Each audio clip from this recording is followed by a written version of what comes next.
Hello दोस्तों, क्या हाल है। आज तारीख है 30 अप्रैल, दिन गुरुवार। और यकीन मानिए, आज पूरे देश की नज़रें सिर्फ एक ही राज्य पर टिकी है। बंगाल की खाड़ी से उठी राजनीतिक लहरें आज दिल्ली के गलियारों तक हलचल मचा रही है।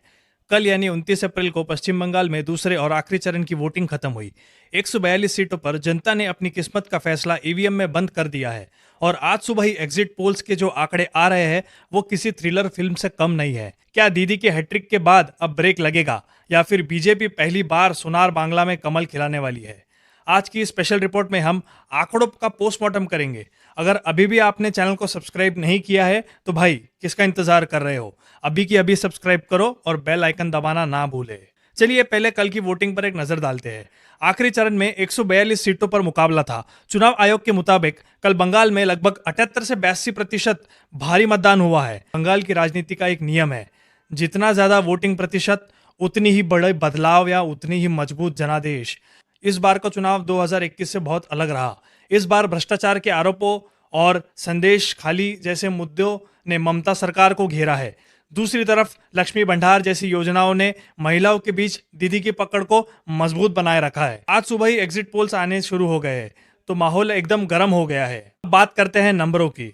अभी तक जो 4 बड़े नेशनल सर्वे आए हैं, उनका औसत क्या है?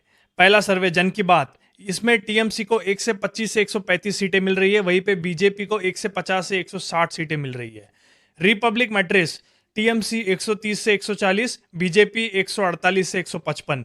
इंडिया टीवी सीएनएक्स 145 से 150 टीएमसी, वहीं बीजेपी 135 से 140। और पोल ऑफ पोल्स, टीएमसी सटीक 138 बता रही है और बीजेपी प्लस बता रहा है 145।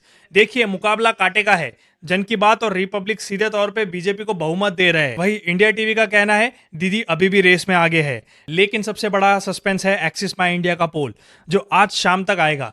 पिछली बार प्रदीप गुप्ता का प्रेडिक्शन थोड़ा चूक गया था, इसीलिए इस बार सबकी धड़कनें ही बड़ी हुई है। खासकर भवानीपुर सीट पर, जहां ममता बनर्जी खुद मैदान में है, वहां मुकाबला इतना कड़ा बताया जा रहा है कि जीत का अंतर 5,000 वोटों से भी कम रह सकता है। दोस्तों, ये आंकड़े ऐसे ही नहीं आए हैं, इसके पीछे 3 बड़े कारण दिख रहे हैं। पहला, एंटी इनकम्बेंसी। 14 साल की सत्ता के बाद स्थानीय नेताओं के खिलाफ लोगों ने नाराजगी दिखाई है। दूसरा, मतुआ समुदाय और सीएए।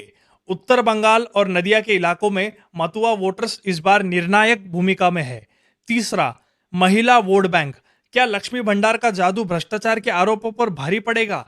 बंगाल की साइलेंट वोटर यानी महिलाएं इस चुनाव की असली किंग मेकर बन सकती है। और हाँ, हमें लेफ्ट कांग्रेस का गठबंधन नहीं भूलना चाहिए।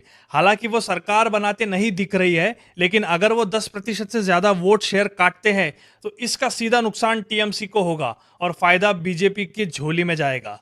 अगर बंगाल में सत्ता परिवर्तन होता है तो ये 2026 और आने वाले 2029 के लोकसभा चुनावों के लिए देश की राजनीति में एक सबसे बड़ा टर्निंग पॉइंट बन सकता है। यह संदेश जाएगा कि अब क्षेत्रीय क्षत्रपों के किलों में सेंध लगाना नामुमकिन नहीं है। लेकिन याद रखिए, एग्जिट पोल सिर्फ एक अनुमान है, परिणाम नहीं। असली नतीजे 4 मई को आएंगे। तब तक दावों और वादों का दौर जारी रहेगा। वैसे आपको क्या लगता है, क्या दीदी अपनी सत्ता बचा पाएगी बंगाल में, या इस बार परिवर्तन होके रहेगा? अपनी राय नीचे कमेंट बॉक्स में जरूर लिखें, हम आपके कमेंट्स पढ़ रहे हैं। जाते जाते आपसे एक छोटी सी रिक्वेस्ट करना चाहूंगा।